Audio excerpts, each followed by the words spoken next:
This video is sponsored by Card Kingdom. To pre-order Foundations, use my link in the description.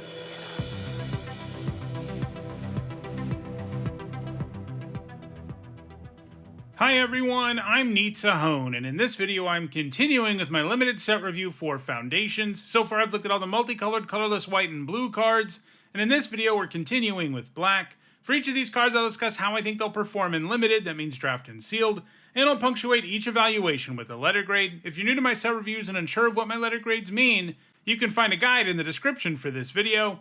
There are a few important things to keep in mind as I review these cards. First, because we're only talking about draft and sealed, I'm only talking about cards that are in play boosters. This set is confusing because it has a bunch of different products with different set numbers, but only the cards with set numbers between 1 and 271 are in play boosters. Play boosters in this set also have incredibly rare special guests, and I'll cover those in their own video after getting through the main set. These are, of course, my evaluations of these cards before it's possible to play Foundations Limited, because the goal here is to have the set review done for the pre-release, and that means I'll be wrong about some stuff. Although this format is made up of about half reprints, so I have played with more of them, even if the context is different. And as the format comes into focus, I'll do videos where I discuss how things have actually turned out. Lastly, I want to remind you that there are some set review related perks for being a channel member or a patron. You get access to my ongoing set notes during preview season, and you also get a spreadsheet with all of my grades once the set review is complete. If those perks interest you, check out the description where you can find out how to support the channel using one of those methods. Alright, without further ado, let's dive in with a look at the black cards in Foundations. First up, it's Abyssal Harvester, which for 1 generic and 2 black is a 3/2 Demon Warlock at rare. You can tap it and exile a creature card from a graveyard that was put there this turn. You create a token that's a copy of it, except it's a nightmare in addition to its other types. Then exile all other nightmare tokens you control. This is pretty strong. I will say that cards that only give you a window of a creature that died during a specific turn are harder to get going than you would think, but the ability doesn't cost mana, so you'll almost always be able to do it when it does happen, and getting any token at all is pretty good, and sometimes you'll get huge, insane ones. You, of course, can't have more than one of those tokens at the time, but you hardly need to achieve that for this to feel like it's giving you more than a card worth of value. I'm giving it a B+. Next up, it's Arbiter of Woe, which for 4 generic and 2 black is a 5/4 demon at uncommon. As an additional cost to cast it, you sacrifice a creature. It has flying, and when it enters, each opponent discards a card and loses 2 life. You draw a card and gain 2 life. Because of the name, I kind of wish they had made this resemble one of my favorite cards from when I was a kid, Avatar of Woe, but sadly they didn't.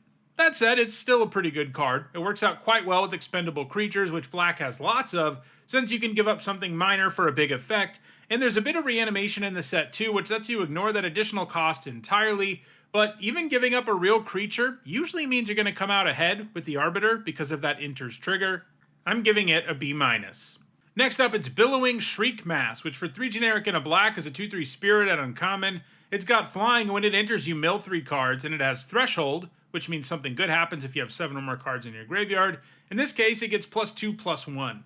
In a format with Threshold as one of the prominent mechanics, I would already play a 4-mana 2/3 with flying that mills 3, so it's great that this also pays you off for getting Threshold in a pretty big way, as a 4/4 flyer is a threat that can take over games.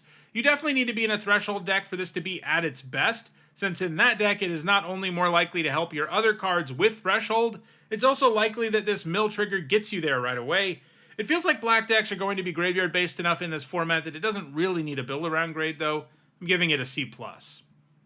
Next up, it's Blasphemous Edict, which for 3 generic and 2 black is a rare sorcery. You can pay black rather than pay this spell's mana cost if there are 13 or more creatures on the battlefield. Each player sacrifices 13 creatures of their choice. So this is kind of cute, but it's basically a 5-mana Wrath, which is definitely playable, especially in slower decks. You shouldn't count on paying 1 black mana for the Edict, but it isn't impossible, and when you do, it's going to feel really good. The problem with Wraths is often that your opponent gets to rebuild the board before you do, but if you only spend a single black mana, you're likely to be able to cast something in the aftermath. Wraths, of course, are super awkward in some limited decks, but they are undoubtedly powerful, giving it a B.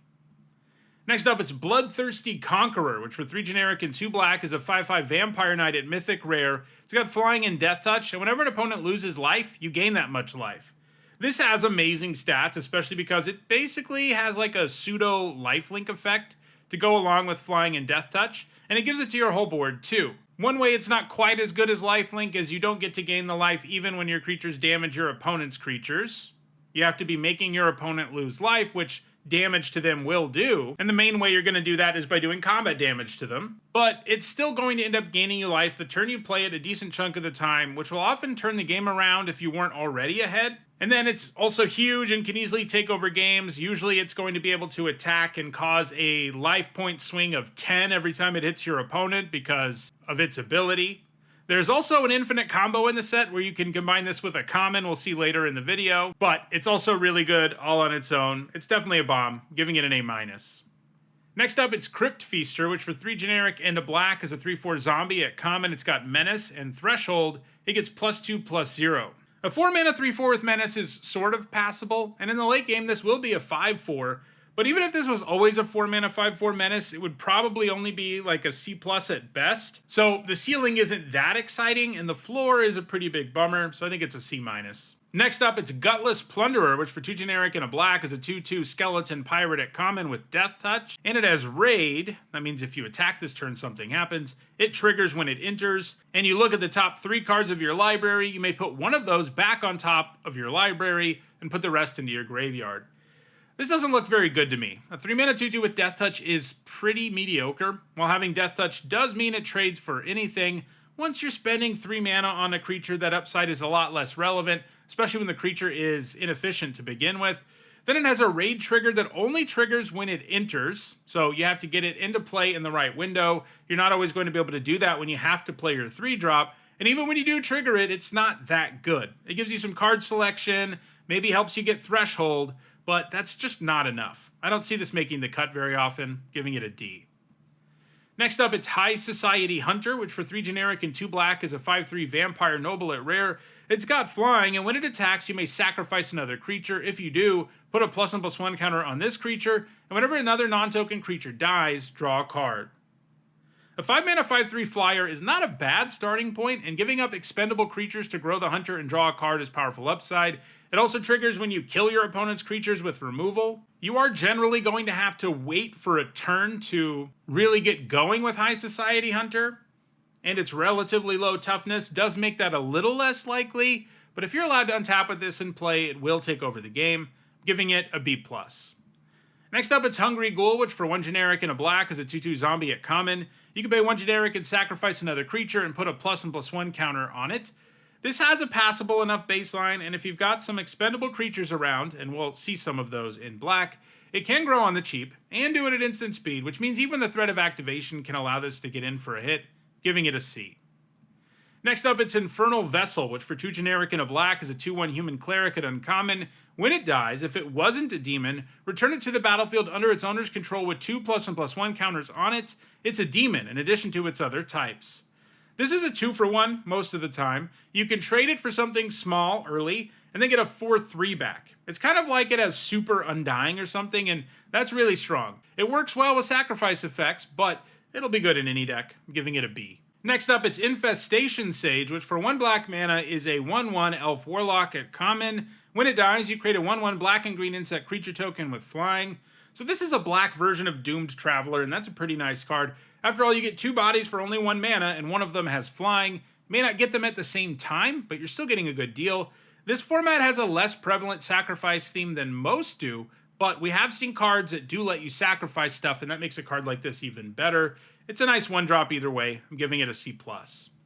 Next up, it's Midnight Snack, which for 2 generic and a black is an uncommon enchantment with Raid. At the beginning of your end step, create a food token, and you can pay 2 generic and a black and sacrifice it, and target opponent loses X life, where X is the amount of life you gain this turn. If this was 3 mana to give me a food up front and then had this activated ability, it would be kind of alright. You have to account for the fact that before this kills something, you end up spending a total of 8 mana to get it done.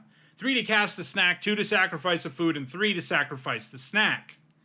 Now, sometimes you won't be paying the 2 for the food because you can gain life in some other way, but the mana investment here is massive either way, and there are going to be times where you aren't in a spot where you can get that first food in the first place.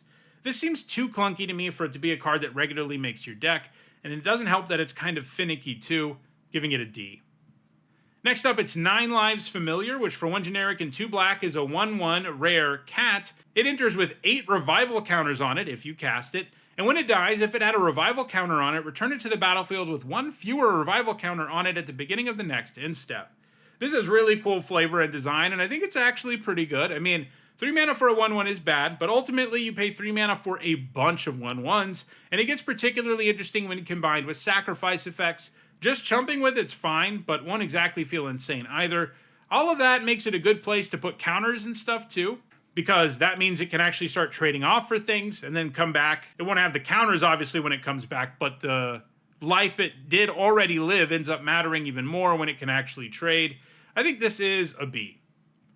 Next up, it's Revenge of the Rats, which for 2 generic and 2 black is an uncommon sorcery. Created tapped 1/1 black rat creature token for each creature card in your graveyard, and it has flashback for 2 generic and 2 black, which means you can cast it for that cost from your graveyard and then exile it. This is a pretty sweet build around, and I'm not just saying that because I love rats. If you're in a self-build deck, Revenge of the Rats is the kind of card that can win you the game, and it's great you can even mill it and still cast it, or, just cast it twice. Now, if this card put the rats into play untapped, this would probably be like a build around A, because it would be impossible for you to lose when you cast it in your blue-black deck. As is, there's a window where your opponent can finish you off, which sort of makes this a full turn slower, which is a little frustrating because it's going to take a lot of setup to really go off with this. But I guess they didn't want it to be like super backbreaking like some other graveyard build-arounds we've seen over the years. Still, if your deck has lots of creatures and is good at milling itself, this is a pretty good build-around, like a B in that style of deck, but it's going to be an F in most black decks. Next up, it's Sanguine Siphoner, which for 1 generic and a black is a 1/3 Vampire Warlock at common. When it attacks, each opponent loses 1 life and you gain 1 life. A 1/3 can attack on a decent number of early game boards and get this trigger even when it can't get through for damage. This format also has a life gain deck, of course, and you can get some extra value out of that trigger. It's nothing special, but it's a fine 2-drop, and we've seen lots of creatures like this over the years, and that's kind of where they always fall, giving it a C. Next up, it's Seeker's Folly, which for 2 generic and a black is an uncommon sorcery. Choose 1. Target opponent discards 2 cards, or creatures your opponents control get -1/-1 until end of turn. Mind Rot, or 3 mana to make an opponent discard 2, is usually a D. It is a 2-for-1, but one that involves you not adding to the board, and it also gets weaker the longer the game goes on. Adding another narrow effect as an option certainly helps, but it's also pretty narrow. There are going to be times where you can use neither effect on this card effectively, and even when you can use one of the effects on this card, you never really feel like you're doing something amazing, giving it a D+. Next up, it's Soul Shackled Zombie, which for 3 generic and a black is a 4/2 zombie at common. When it enters, you exile up to 2 target cards from a single graveyard. If at least 1 creature card was exiled this way, each opponent loses 2 life and you gain 2 life. This does a pretty nice job of helping you stabilize even when you're behind. Its 4/2 body can trade off decently, and the life drain can help alter a race. We have seen this trigger, or triggers like it, perform pretty well in the past. That is, things that let you exile something from your opponent's graveyard and gain you some life. And I imagine this will be fine here. I'm giving it a C. Next up, it's Stab, which for 1 black mana is a common instant. Target creature gets -2/-2 until end of turn. Well, this new version of Disfigure is just as good as that card is. You can pay 1 mana and kill a wide swath of creatures with this, and it can even be a reverse combat trick of sorts, although that's a more dangerous way to use this. Either way, it's premium. You get a lot for 1 mana here. You're going to trade up all the time, giving it a B. Next up, it's Tiny Bones Bauble Burglar, which for 1 generic and a black is a 1/3 legendary skeleton rogue at rare. Whenever an opponent discards a card, exile it from their graveyard with a stash counter on it. During your turn, you may play cards you don't own with stash counters on them from exile, and mana of any type can be spent to cast those spells.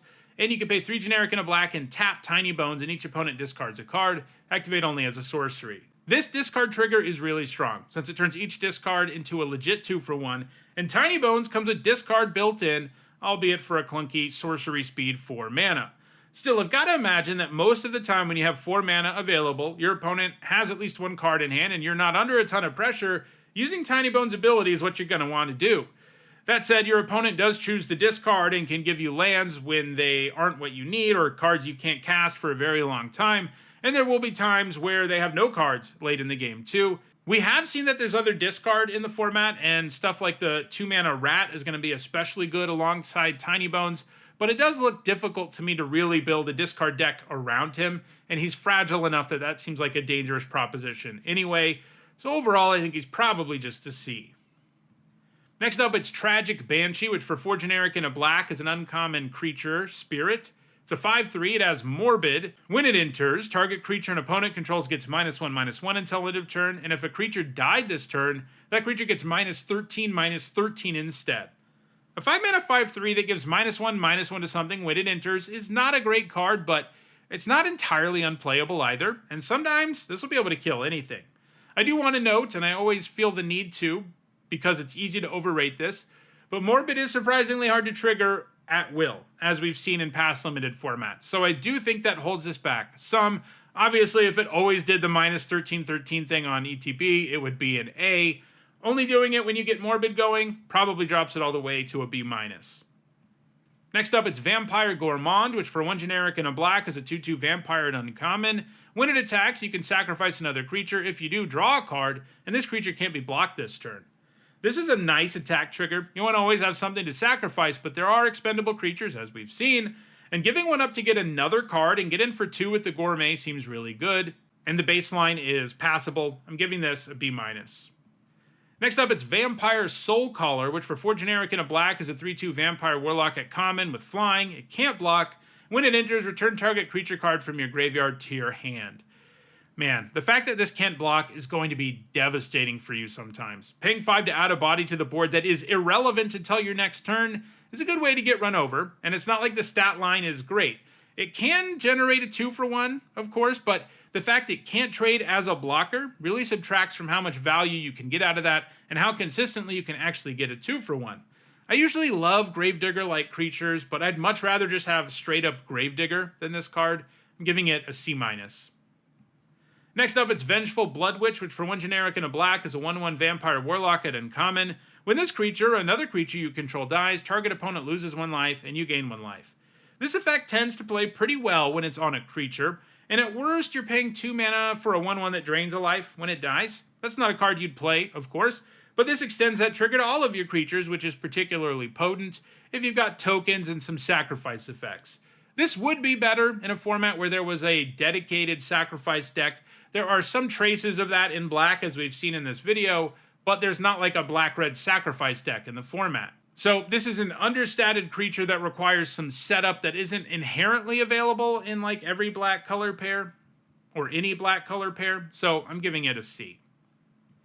Next up, it's Zul Ashur, Lichlord, which for 1 generic and a black is a 2/2 legendary zombie warlock at rare. It's got ward, pay 2 life, and you can tap it and cast target zombie creature card from your graveyard this turn. A 2-mana 2/2 with ward, pay 2 life is probably like a C-. The stat line is meh, but the ward does mean your opponent taking it down outside of combat will at least hurt them. Casting zombies from your graveyard can be strong, but it also asks you to have something pretty specific in your graveyard. There are zombies in the set. We're going to see more, and we've already seen some, but it's not like there is a critical mass of zombies. Like, zombies are really well supported in the set, so this needs a build-around grade, as if you don't have like 4+ zombies in your deck, it's pretty mediocre. It's probably a C- in most black decks, but I could see it performing like a B in a zombie deck. Alright, let's look at the black reprints, starting with Bake Into a Pie, which for 2 generic and 2 black is a common instant. Destroy target creature, create a food token. This was good in Eldraine, and I imagine it'll be good here too. 4 mana isn't the most efficient removal ever, but you also get a food tacked on, giving you more than a card of value. Gaining life and killing your opponent's best creature is a good way to turn a game around, and while this format doesn't have a food deck per se, it does have a life gain deck that the food can be used for. I think this is premium removal, giving it a B-. Next up, it's Burglar Rat, which for 1 generic and a black is a 1/1 rat at common. When it enters, each opponent discards. 2 mana 1/1s that make your opponent discard a card are always nice, 2 drops and limited. They can't really generate a full-on 2-for-1, since a 1/1 isn't generally worth a card, but you get good value nonetheless. I'm giving it a C+. Next up, it's Dire Ghoul, which for 1 black mana is a 2/2 zombie at uncommon that enters tapped. Entering tapped is definitely a downside, at least after your first turn. On that turn, it doesn't really matter, but a 2/2 body is reasonably relevant, and double spelling with this later on isn't too bad. There are a few zombie payoffs in the set too, like Zul Ashur, though not so many that it makes this substantially better. It's just a C-. Next up, it's Eaten Alive, which for 1 black mana is a common sorcery. As an additional cost to cast this spell, sacrifice a creature or pay 3 generic and a black, exile target creature or planeswalker. This was really good in Midnight Hunt. It probably won't be quite as good here because Midnight Hunt had this insane number of cards that made those decayed zombie tokens. You just got them for free all the time from other cards, so it was really easy to give up like a quarter of a card when casting Eaten Alive to cast it for way cheaper and, exile your opponent's best creature. It's going to be harder to do here, and paying 5 for this all the time is pretty rough, but this format does have expendable stuff even if it's not everywhere like it was in Midnight Hunt. So it's probably not quite the B or B- it was in that set, and more like a C+ here, though if it ends up being even better, it won't come as a huge surprise. Next up, it's X Sanguinate, which for X and 2 black is an uncommon sorcery. Each opponent loses X life, you gain life equal to the life lost this way. You have to pump a ton of mana into this before it ever feels worth it, and even then, it's a card that doesn't impact the board. So even if you gain a bunch of life, there's a chance you're only delaying the inevitable, since your opponent has a board state where they forced you to gain a bunch of life. It's just a dead card for about 90% of the game, and you just can't play a card like that in Limited. It's an F. Next up, it's Fake Your Own Death, which for 1 generic and a black is a common instant. Till end of turn, target creature gets +2/+0 and gains. When this creature dies, return it to the battlefield under its owner's control, and you create a treasure token. This style of trick always plays reasonably well, since it can save your creature from most removal and combat, while also allowing a creature to punch up, and giving you a treasure can certainly be useful. If your creature has a death trigger or enters trigger, this can be even better, giving it a C. Next up, it's Hero's Downfall, which for 1 generic and 2 black is an uncommon instant. Destroy target creature or planeswalker. Classic 1-for-1 removal seems pretty good in this set, as there are fewer cards with enters and death triggers, so this is going to be premium removal. There are even more planeswalkers than we've seen in a while too, which doesn't make a big difference. They're all mythic, but it makes a little bit of one, giving it a B-. Speaking of planeswalkers, next we have Liliana Dreadhorde General, which for 4 generic and 2 black is a mythic rare, legendary planeswalker Liliana. She starts with 6 loyalty, and whenever a creature you control dies, you draw a card. She's got a +1 that makes a 2/2 black zombie creature token, a -4 that has each player sacrifice 2 creatures of their choice, and a -9 that says each opponent chooses a permanent they control of each permanent type and sacrifices the rest. She was an insane bomb in War of the Spark, and she's going to be here too. It is virtually impossible for your opponent to ever come out ahead against her, since she either comes down and makes a 2/2 to protect her while raising her loyalty to 7, which means your opponent has little hope of killing her right away, and even if they do, there's a good chance you traded your 2/2 and drew a card off of it, so they are hardly doing something amazing, and most of the time, they won't even be able to do that. You can also use her -4 up front, which is symmetrical, but you get to draw 2 cards off of the creatures that die and your opponent doesn't. That's going to be the choice you make when your opponent has exactly 2 creatures in play, because then she's really not dying anytime soon, and by the time they rebuild your board, you'll have a bunch of zombies. And obviously, her ultimate can win the game, and it's not impossible to get there. She's pretty close to unbeatable in Limited, giving her an A+. Next up, it's Macabre Waltz, which for 1 generic and a black is a common sorcery. Return up to 2 target creature cards from your graveyard to your hand, and then discard a card. This is a decent recursion spell when we see it. Throwing away a land you don't need late and getting back 2 very real creatures for 2 mana feels pretty good, and this is cheap enough that you can often play one of them in the same turn. It's a little bit awkward in your opening hand, so you don't want too many of them, but I think the first one should be valued as a C+. Next up, it's Marauding Blight Priest, which for 2 generic and a black is a 3/2 vampire cleric at common. Whenever you gain life, each opponent loses 1 life. This is a solid, albeit unexciting, life gain payoff. Like, you'll play it in your black-white life gain decks, but you aren't going to spend a high pick on it. Unless, of course, you happen to have picked up the mythic rare Bloodthirsty Conqueror we saw earlier, because if you have that and this in play at the same time, you have an instant win combo. Since your opponent losing life causes you to gain life, it'll just create a loop with Marauding Blight Priest until they're dead. It should move up your pick order some if that's the case, but it's just a C for the most part. Next up, it's Painful Quandary, which for 3 generic and 2 black is a rare enchantment. Whenever an opponent casts a spell, that player loses 5 life unless they discard a card. This card's always overrated in Limited, and it's easy to think about how sweet it can be, but frequently you pay 5 for this, and the effect it has is irrelevant. This is because your opponent can either easily discard or pay the life without putting themselves in danger, and sometimes if you get this late, they aren't casting spells anyway. If you're already behind or at parity, playing this is going to put you even further behind, and probably make you lose parity because your opponent will probably turn around and pay 5 life to play a real card that costs 5 mana. This had an incredibly low win rate last time we saw it, and there's no reason that will change here. Giving your opponent these choices really hurts when the card doesn't add to the board in any way on its own. It's an F. Next up, it's Phyrexian Arena, which for 1 generic and 2 black is a rare enchantment. At the beginning of your upkeep, you draw a card and you lose 1 life. Like the Quandary, this was awful last time we saw it in Limited. Yeah, drawing extra cards is great and all, but if a format is too aggressive, spending 3 to not add to the board and then losing life is a good way to lose before you take advantage of all those cards. Now that said, last time we saw it was in a historically fast format, but it does still have me tempering my expectations here. This used to be an amazing card in Limited, and I think it's still pretty good in like a normal Limited format, which I think this will be, so I'm giving it a B-. Next up, it's Pilfer, which for 1 generic and a black is a common sorcery. Target opponent reveals their hand, you choose a non-land card from it, that player discards that card. This is a fine discard spell. You get to make the choice and really disrupt whatever your opponent's doing, but of course not adding to the board isn't great. You'd rather have the 2 mana rats, even though you don't get to make the choice because it does add to the board and make your opponent discard, but this is fine, giving it a C. Next up, it's Reassembling Skeleton, which for 1 generic and a black is a 1/1 skeleton warrior at uncommon, and you can pay 1 generic and a black to return it from your graveyard to the battlefield tapped. This is always a build-around card. You can't really play it if your whole plan is just to bring it back and chump with it forever. That's just not a strategy that's going to work out. However, if you've got a graveyard deck or a sacrifice deck, the skeleton does work more nicely. Like I said, there's not a dedicated sacrifice deck in the format, but as we've seen in this video, there are individual cards that can really go off if you have something to sacrifice to them every single turn, and in that kind of deck, Reassembling Skeleton is at its best. I think it's like a D in most black decks and a C+ in a deck with enough sacrifice going on. Next up, it's Rise of the Dark Realms, which for 7 generic and 2 black is a mythic rare sorcery. Put all creature cards from all graveyards onto the battlefield under your control. So, if you can cast this, you win the game. But 9 mana cards just aren't playable in most Limited formats, as it's incredibly difficult to make a game last long enough for you to pull it off. I mean, it's definitely a win condition if you have the best Limited control deck ever, so I'll leave open the possibility that you'll play it on occasion, but most of the time you just can't. I'm giving it a D. Next up, it's Rune Scarred Demon, which for 5 generic and 2 black is a 6/6 rare demon with flying. When it enters, search your library for a card, put it into your hand, and then shuffle.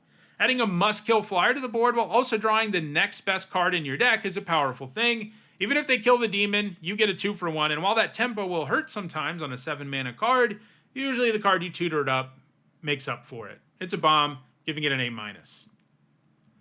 Next up, it's Stromkirk Blood Thief, which for 2 generic and a black is a 2/2 vampire rogue at uncommon. At the beginning of your instep, if an opponent lost life this turn, put a +1/+1 counter on target vampire you control. This wasn't even very good in Midnight Hunt, and that set had a much more pronounced vampire theme than this one does.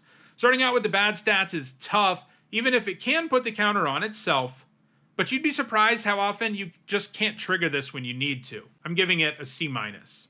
Next up, it's Vampire Nighthawk, which for 1 generic and 2 black is a 2/3 vampire shaman at uncommon, comes packing flying, death touch, and lifelink. It's very exciting they brought this back.